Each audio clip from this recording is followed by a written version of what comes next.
screen. Moved up.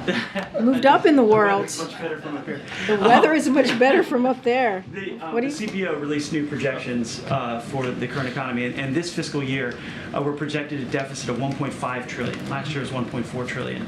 The president talks about cutting the deficit. What happened? So the president has a track record of historic deficit reduction. We have seen that, $1.7 trillion in the last 2 years. That is more than any other president has done in their first 2 years. So that is historic. That is, I should say, in recent years, and that is something that the president continues to be committed to, because if you look at his budget, as I just stated moments ago, $3 trillion.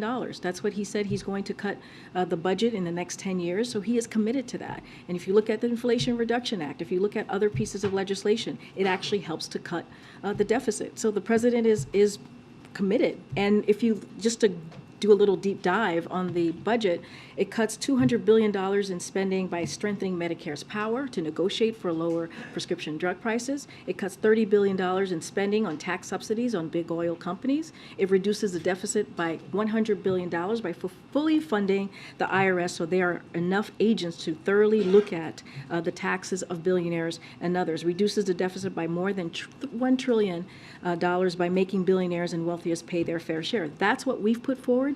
The Republicans in the House put something very different, the complete opposite, that's going to hurt American families by cutting veteran care, by cutting health care, and also making sure that law enforcement as well is cut. And so that's what they put forward, and this is the conversation that is happening right now with the staff members. Consumer sentiment went down to 57.7. It's a number, but it fell from a significant amount.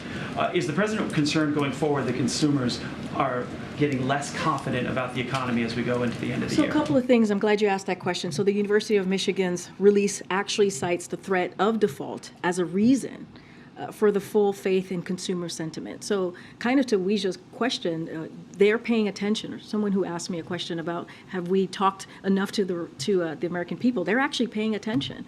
They're listening to what's happening, what they're hearing from Congress, Republicans in the House, saying that they're going to threaten, essentially, not saying, but laying a plan that says they're going to potentially hold the American economy hostage.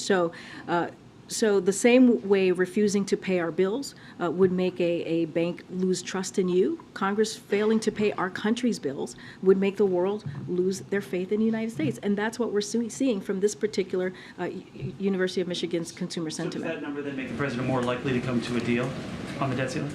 There's no deal to be had on the debt ceiling. There's no negotiation to be had on the debt ceiling. This is something that Congress needs to do. This is something that they need to act on. This is something that is their constitutional duty. The president has been very clear about that, very clear, and he will continue to do so. So, G7 question, assuming the president goes.